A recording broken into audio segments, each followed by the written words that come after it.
سبحانك لا علم لنا إلا ما علمتنا إنك أنت العليم الحكيم. رب اشرح لي صدري ويسر لي أمري واحلل عقدة من لساني يفقهوا قولي. சபைக்கும் மிகுந்தமைக்குரிய அல்லாஹ் தஆலாவுடைய மேலான நல்லடியார்களே,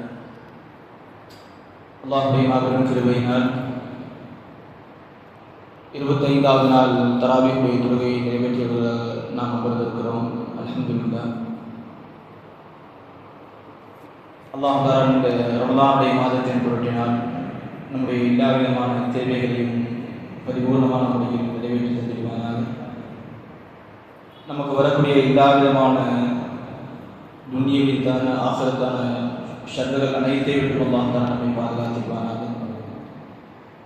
சங்கைக்குரியவர்களே, நாம் இன்றைய தினம் பார்க்க இருக்கக்கூடிய சஹாபி கைஸ் இப்னு சஅத் இப்னு உபாதா ரலியல்லாஹு தஆலா. பெயர் கேட்பதற்கு புதிதாக இருக்கலாம், அந்த பெயரை நம்ம ஞாபகம் வச்சுக்கணும் அப்படிங்கிறதுனாலே நான் திருப்பி பெயரை சொல்லிட்டு இருக்கேன். கண்மணி முஹம்மது ரசூலுல்லாஹி ஸல்லல்லாஹு அலைஹி வஸல்லம் அவர்கள் மதீனாவுக்கு வரும் பொழுது சஅத் இப்னு உபாதா ரலியல்லாஹு தஆலா அவர்கள், சஅத் இப்னு உபாதா ரலியல்லாஹு தஆலா வேற, சஅத் இப்னு முஆத் ரலியல்லாஹு தஆலா வேற. சஅத்லயே நிறைய சஅத் இருக்காங்க. அதுல சஅத் இப்னு உபாதா ரலியல்லாஹு தஆலா அவர்கள் கண்மணி முஹம்மது ரசூலுல்லாஹி ஸல்லல்லாஹு அலைஹி வஸல்லம் அவர்களை சந்தித்து அவர்களிடத்தில் கலிமா சொல்ல வரும் பொழுது தன்னோடு தன்னுடைய மகன் கைஸ் இப்னு சஅத் ரலியல்லாஹு தஆலா அவர்களையும் அழைத்து வருகிறார்கள். ரசூலுல்லாஹி ஸல்லல்லாஹு அலைஹி வஸல்லம் அவர்களிடத்தில் பையத் செய்த பிறகு ரசூலுல்லாஹி ஸல்லல்லாஹு அலைஹி வஸல்லம் அவர்களிடத்தில் தன்னுடைய மகனை ஒப்படைக்கிறாங்க. ஒப்படைச்சிட்டு சொல்றாங்க, யா ரசூலல்லாஹ் குத் ஹாதா, நீங்க இவரை பிடிச்சுக்கோங்க, இன்னஹு ஹாதிமுக, இவர் உங்களுக்கு ஹாதிமாக இருப்பார், நீங்க என்ன சொன்னாலும் அதை செய்யக்கூடிய பணிவிடையாளராக நீங்கள் இவர்களை வைத்துக் கொள்ளுங்கள் என்று தன்னுடைய தந்தை ரசூலுல்லாஹி ஸல்லல்லாஹு அலைஹி வஸல்லம் இடத்துல ஒப்படைக்கிறாங்க. ஒப்படைத்ததுக்கு பிறகு அவங்க ரசூலுல்லாஹி ஸல்லல்லாஹு அலைஹி வஸல்லம் இடத்தில் எவ்வளவு நெருக்கமாக இருந்தார்கள் என்கிற செய்தியை ரசூலுல்லாஹி ஸல்லல்லாஹு அலைஹி வஸல்லம் அவர்களுக்கு 10 ஆண்டு காலம் ஹிதமத் செய்த சையதுனா அனஸ் இப்னு மாலிக் ரலியல்லாஹு தஆலா அவர்கள் சொல்கிறார்கள், ஒரு அரசருக்கு காவலாளி எப்படி பாதுகாப்பு அரணாக நிற்பாரோ அப்படி எல்லா கட்டங்களிலும் ரசூலுல்லாஹி ஸல்லல்லாஹு அலைஹி வஸல்லம் அவர்களுடைய காவலாளியாக போலீஸா நின்றவங்க அப்படின்றாங்க. வார்த்தையை பயன்படுத்துறாங்க, ஷுருத்தி அப்படின்னு. ரசூலுல்லாஹ்வுடைய காவலாளி என்கிற வார்த்தையை ரசூலுல்லாஹ் ஹிதமத் செஞ்ச அனஸ் ரலியல்லாஹு தஆலா அவர்களுக்கு சொல்றாங்க. அது மட்டும் இல்லை, ரசூலுல்லாஹி ஸல்லல்லாஹு அலைஹி வஸல்லம் அவர்களுக்கு தன்னுடைய எல்லா விஷயங்களையும், குறிப்பாக தன்னுடைய செல்வம் அனைத்தையும் அர்ப்பணிக்கக்கூடிய ஒரு பாக்கியத்தை பெற்றவர்கள் சையதுனா கைஸ் இப்னு சஅத் ரலியல்லாஹு தஆலா. இப்போ ரசூலுல்லாஹி ஸல்லல்லாஹு அலைஹி வஸல்லம் இடத்துல விருந்தாளிகள் வரும் பொழுது மற்ற சஹாபாக்கள்லாம் ஒரு ஆள் 2 பேரை கூட்டிட்டு போனாங்க அப்படின்னா, விருந்தாளி வரும் பொழுது இவரை யாராவது விருந்தாளியாக எடுத்துக்கிறீங்களா அப்படின்னு சொல்லிட்டு கேட்கும் பொழுது ஒரு ஆள் 2 பேரை கூட்டிட்டு போவாங்க. சரி, ஆனால் இவர்களை பொறுத்தவரையில் கைஸ் இப்னு சஅத் ரலியல்லாஹு அன்ஹு அவர்களும் சரி, சஅத் இப்னு உபாதா ரலியல்லாஹு அன்ஹு அவர்களும் சரி, ஒரு சபையில அவங்க வந்துட்டாங்க அப்படின்னா 8 பேர் 10 பேரை கூட்டிட்டு போவாங்க வீட்டுக்கு. அது மட்டும் இல்லை, ரசூலுல்லாஹி ஸல்லல்லாஹு அலைஹி வஸல்லம் வருகைக்கு முன்னால் இந்த செய்திகள் பதிவு செய்யப்பட்டிருக்கிறது. இவர்களுடைய வீட்டில் எப்பவுமே அடுப்பு எரிஞ்சுட்டே இருக்குமா, அதாவது இவர்களுடைய வீடு நைட்னு நெருப்பு எரியும், பகல்லையும் நெருப்பு எரியும்ன்றாங்க. பகல்ல எதுக்கு நெருப்பு எரியுது அப்படின்னா சமைச்சு போடுறது. இரவு ஏன் நெருப்பு எரியுது அப்படின்னா போற வழியில யாருக்காச்சும் வழி தெரியாம இருக்கும் இல்லையா, புதுசா யாராச்சும் ஊருக்கு வர்றாங்க அப்படின்னா அப்படி வரக்கூடியவர்களுக்கு இருளில் வெளிச்சம் கிடைக்கணும், அவர்களுக்கு வெளி கிடைக்க வேண்டும், பாதை தெரியணும் அப்படிங்கிறதுக்காக வேண்டி அவங்களுடைய வீட்டுக்கு மேல என்ன பண்ணுவாங்க, நெருப்பு பற்ற வைப்பாங்க. இது சொல்லிட்டு சொல்றாங்க, எப்பொழுதும் பகலுடைய நேரத்துல இவங்களுடைய வீட்டு மாடியில மேல் கூரையில் நின்று ஒரு ஆள் சத்தம் போடுவார். யாராவது விருந்தாளி இருக்கீங்களா, ஊருக்கு புதுசாக யாராச்சும் வந்திருக்கீங்களா, இங்கே வாங்க சாப்பிடுங்க அப்படி விருந்துக்கு. அது மட்டுமில்லை, மதீனாவாசிகளுடைய வார்த்தைகள் பதிவு செய்யப்பட்டிருக்கிறது. யாராவது நம்ம வாசியில் சொல்லணும் அப்படின்னா, கரிசோறு சாப்பிடணும் அப்படின்னா இவங்க வீட்டுக்கு போங்கன்னு சொல்லுவாங்க. எப்பொழுதும் இவருடைய வீட்டில் என்ன இருக்கும்? கறியும் ரொட்டி இருந்துட்டே இருக்கும். ஒரு முறை இவர்களுடைய வீட்டு வாசல்ல ஒரு வயசான அம்மா வந்து நிற்கிறாங்க, பாட்டி வந்து நிற்கிறாங்க. அப்படி வந்து நிற்கும் பொழுது அவருடைய அந்த தள்ளாடக்கூடிய நிலையை பார்த்துட்டு கைசுமர் சாதவதி எல்லாம் நேரம் போய் கேட்குறாங்க, என்ன வேணும் அப்படின்னு. எனக்கு பசிக்குது, சாப்பிட்றதுக்கு ஒன்றும் இல்லை, வீட்டில் எதுவும் கிடையாது அப்படின்னு சொல்லும் பொழுது தன்னுடைய பணியாளத்தில் சொல்லி அவர்கள் செய்த வேலை வீடு ஃபுல்லாக ரொட்டி இருக்கிற மாதிரி. அதாவது ஒரு வீட்டில் ஃபுல்லாக ரொட்டியை நினைச்சு வச்சா அப்படி இருக்கும். அந்த அங்கே இருக்கிற ரொட்டி வந்து கெட்டு போகாது. வீடு முழுக்க ரொட்டி. அந்த அம்மா எங்கேயும் வெளியே வரக்கூடாது, வந்து சிரமப்படக்கூடாது அப்படிங்கிறது. இவ்வளவு கொடைத்தன்மையோடு வாழ்ந்தவர்கள் நான் கைசுவன் சாதனை பார்க்கிறார். இந்த கட்டத்தில் மட்டுமல்ல, நம்மள ஒரு செய்தியை கேள்விப்பட்டிருக்கோம். ரசூலுல்லாஹி ஸல்லல்லாஹு அலைஹி வஸல்லம் சஹாபாக்கள் ஒரு பயணத்தில் போயிட்டு இருக்கும் பொழுது கடலோரத்தில் ஒரு திமிங்கலத்தை அல்லாஹ் தஆலா அவங்களுக்கு கொடுத்தான். அதை அவங்க 15 நாளுக்கு மேலே சாப்பிட்டாங்க. அந்த 15 நாள் கழிச்சு அவங்க திருப்பி வரும் பொழுது அந்த மீனுடைய கரியை ரசூலுல்லாஹி ஸல்லல்லாஹு அலைஹி வஸல்லம் கொண்டு வந்து கொடுத்தாங்க. அதை காய வச்சு கருவாடாக கொண்டு வந்து கொடுத்தாங்க. அது ரசூலுல்லாஹி ஸல்லல்லாஹு அலைஹி வஸல்லம் அவர்கள் சாப்பிட்டு என்ன சொன்னாங்க, இது அல்லாஹ் தஆலா உங்களுடைய பசியை போக்குவதற்கென்று உங்களுக்கு ரிஸ்காக கொடுத்ததுன்னு ரசூலுல்லாஹ் சொன்னாங்க. அப்போ அந்த மீன் கிடைக்கிறதுக்கு முன்னாடி உள்ள ஒரு செய்தியை பதிவு செஞ்சிருக்கிறாங்க. இது எப்போ நடந்தது அப்படின்னா, ரசூலுல்லாஹி ஸல்லல்லாஹு அலைஹி வஸல்லம் அவர்கள் மதாயின் அப்படிங்கிற ஊரை நோக்கி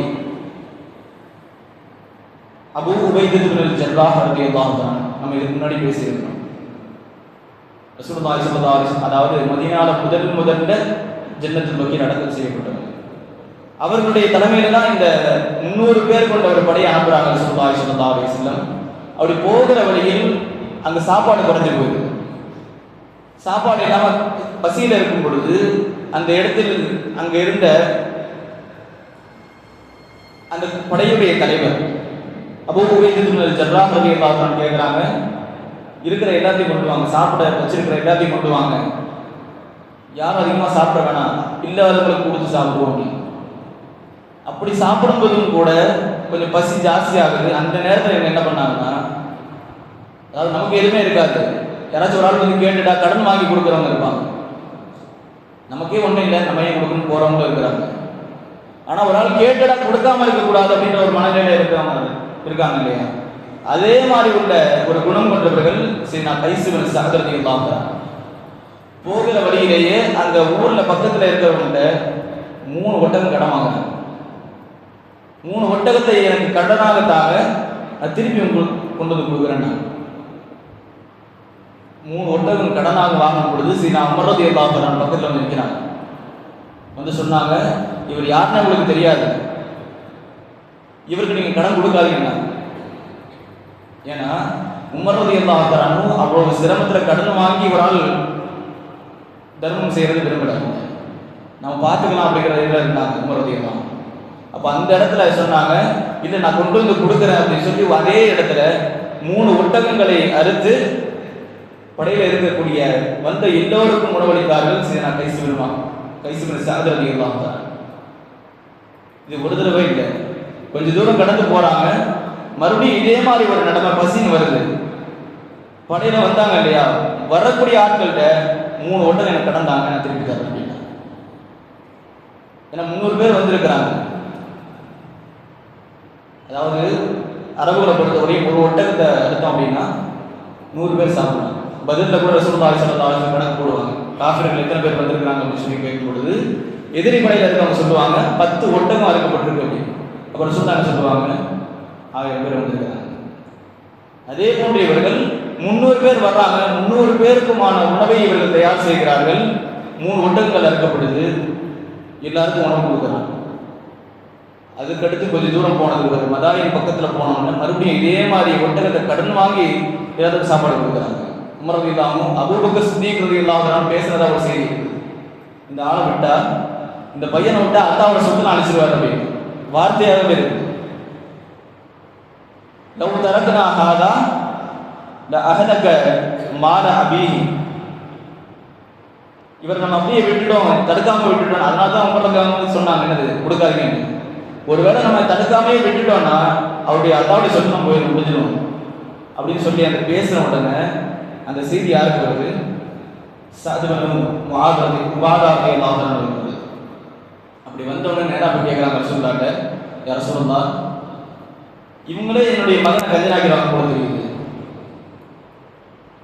யாரு இவங்க பேசுற பேச்சு என்னுடைய மகனை கஞ்சனாக்குவது போல் தெரிகிறது, எனக்கு இதில் நீதி கிடைக்கணும், அதாவது என் மகனை பற்றி இப்படி பேசக்கூடாது, அவர் கொடுக்குறதுல தாராளமாக கொடுக்கட்டும் அப்படின்னு சொல்றாங்க. யார்?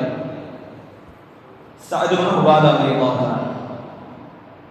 ஒரு முறை இவருடைய வரலாற்றில் வர ஒரு செய்தி, 90,000 தீனாருக்கான, தீனார் வேற திரகம் வேற, அதாவது நம்ம பாஷையில் சொல்லணும் அப்படின்னா ₹1.50 சொல்றோம் இல்லையா, அந்த மாதிரி தீனார் வேற திரகம் வேற. அந்த தீனார்கள் 90,000 தீனாருக்கு பொருளை வாங்குறாங்க. பொருளை வாங்கிட்டு வந்து 14 கஷ்ட காலங்களில் இருக்கும் பொழுது ஒரு அழைப்பு விடுக்கப்படுகிறது எங்களோட வீட்டில இருந்து, யாருக்கு என்ன வேணுமோ அதை வாங்கிட்டு போங்க. கடன் வாங்குறவங்க கடனா யாராச்சும் வாங்குற மாதிரி இருந்தால் வந்து வாங்கிட்டு போங்கன்னாங்க. சிலர்கள் கடன் வாங்கிட்டு போறாங்க. கடன் வாங்கிட்டு போனதுக்கு பிறகு யாரும் வர்ற மாதிரி தெரியல. அப்ப இவங்க என்ன யோசிக்கிறாங்க, சரி கடனா திருப்பி கொடுக்க வேண்டியதா இருக்கும், அதனாலதான் வரமாட்டாங்க போல தெரியுது அப்படின்னு சொல்லிட்டு அது இருக்கிற எல்லாத்தையும் சதக்கா கொடுங்க அப்படின்னா. அது சதக்கா கொடுத்தது மட்டும் இல்லை, இவருடைய கடைசி நேரத்துல இவங்களுடைய மனைவிடத்தில் கேட்கிறாங்க, உடல் பலகீனமாக நோய்வாய்ப்பட்டிருக்கும் பொழுது யாரும் பார்க்கறதுக்கு வரல. அதாவது ஒரு ஆள் உதவி செய்யறாங்க அப்படின்னா அவங்கள பார்க்கறதுக்கு, அவங்களுக்கு ஏதாச்சும் உதவி செய்யணும் அல்லது உடம்பு சரியில்லைன்னா பார்க்கறதுக்கு நிறைய பேர் வருவாங்க இல்லையா. இப்போ இவங்களை பார்க்கறதுக்கு ஆள் குறைவாக தான் வருது, அதிகமாக யாரும் வரல. அப்போ தன்னுடைய மனைவிடத்தில் கேட்குறாங்க, நமக்கு தெரிஞ்சவங்க நிறைய பேர் இருக்கிறாங்க, யாருமே வரலையே, ஏன்னா இவங்களுடைய கடைசி நேரம், யாரும் வரலைன்னு கவலைப்படுறாங்க. கவலைப்பட்டு சொல்றாங்க, ஏன் வரலன்னு விசாரிக்கிறீங்க. விசாரிச்சு பார்த்தா ஊர்ல இருக்கிற பாதி பேருக்கு மேலே இவங்கள்ட்ட கடன் வாங்கி வச்சிருக்காங்க. போய் என்ன கடனை கேட்கிறது, கடன் வாங்கி போய் நிற்கிற மாதிரி இருக்கும் அப்படின்னு சொல்லி வெட்கப்பட்டு யாரும் வரல அப்படின்னோடனே தன்னுடைய ஹாதிமை கூப்பிட்டு அறிவிப்பு செய்யறாங்க, யாரும் எனக்கு கொடுக்க தேவை, அதாவது யாரு கடன் வாங்கியிருந்தாலும் எல்லா கடையும் நான் மன்னிக்கிறேன் அப்படின்னாங்க. யாரு? கைஸ் பின் சஅத் ரலியல்லாஹு அன்ஹு. இவ்வளவு கொடைத்தன்மைக்கு, கொடை குணத்திற்கு சொந்தக்காரர் கைஸ் பின் சஅத் ரலியல்லாஹு அன்ஹு அவர்கள் ரசூலுல்லாஹி ஸல்லல்லாஹு அலைஹி வஸல்லம் உடைய துஆவை பெற்றவர்கள். அது மட்டுமில்லை, இவங்களுடைய வாழ்க்கையிலிருந்து ஒரு சின்ன ஒரு செய்தி, நம்ம துஆ கேட்கிறோம் இல்லையா, துஆ கேட்கும் பொழுது நம்ம செல்வத்தை கேட்போம், எனக்கு இந்த கஷ்டம் இருக்குது, யா அல்லாஹ் எனக்கு லாபத்தை கொடு, செல்வத்தை கொடு அப்படின்னு கேட்போம். அது கேட்கிற விதம் இவர்களுடைய துஆவிலிருந்து நமக்கு கிடைக்குது. அவங்க சொல்றாங்க, இவர்கள் துஆ கேட்கறது எப்படி கேட்பாங்கன்னா, யா அல்லாஹ் எனக்கு நீ செல்வத்தை கொடு, செல்வத்தை மட்டுமல்ல அதை தர்மம் செய்யக்கூடிய மனதையும் கொண்டு கேட்பாங்க. கேட்டுட்டு அடுத்த வார்த்தையை சொல்றாங்க, யா அல்லாஹ் நான் தர்மம் செய்யணும்னு விரும்புவேன், நீ செல்வத்தை கொடுக்காம என்னால் தர்மம் செய்ய முடியாது, அதனால எனக்கு செல்வத்தை கொடு. கேட்கிற விதம், நான் உங்க மண்டலத்துக்கு கேட்கறதே, எனக்கு நீ செல்வம் கொடுக்கறதே எதுக்குன்னா உன்னுடைய பாதையில நான் செலவு செய்யணும், நான் தர்மம் கொடுக்கணும், அதனால எனக்கு செல்வத்தை கொடுன்னு கேட்பாங்க. அதனாலேயே அல்லாஹ் தஆலா அவர்களை செல்வந்தராக ஊரில் இருக்கக்கூடிய அனைவர்களுக்கும் உதவி செய்யக்கூடிய கொடையாளியாக அல்லாஹ் தஆலா அவர்களை வைத்திருந்தான். அல்லாஹ் தஆலா அவர்களுடைய போன்ற ஒரு கொடைத்தன்மையை, நல்ல உள்ளத்தை, தாராள குணத்தை அல்லாஹ் தஆலா நமக்கு நசீபாக்குவானாக. ரசூலுல்லாஹி ஸல்லல்லாஹு அலைஹி வஸல்லம் சஹாபாக்களில் தனிப்பெரும் அந்தஸ்தை, கிட்டத்தட்ட எந்த ஒரு போருக்கு போனாலும் சரி, பெரும்பாலான போர்களில் போருடைய கொடி இவர்களிடத்தில் கொடுக்கப்படும். ரசூலுல்லாஹி ஸல்லல்லாஹு அலைஹி வஸல்லம் அவர்கள் கொடுப்பார்கள் என்ற செய்தியை நாம் பார்க்க முடியும். அல்லாஹ் தஆலா இவர்களோடு நாளை மறுமையில் ஒன்று சேரக்கூடிய தௌஃபீக்கை நமக்கும் நம்முடைய குடும்பத்தாருக்கும் நம்மை சார்ந்த அனைவருக்கும் நசீபாக்குவானாக என்ற நல்ல துஆவை நிறைவு செய்கிறேன். வாஹிர் தஅவானா அல்ஹம்துலில்லாஹி ரப்பில் ஆலமீன்.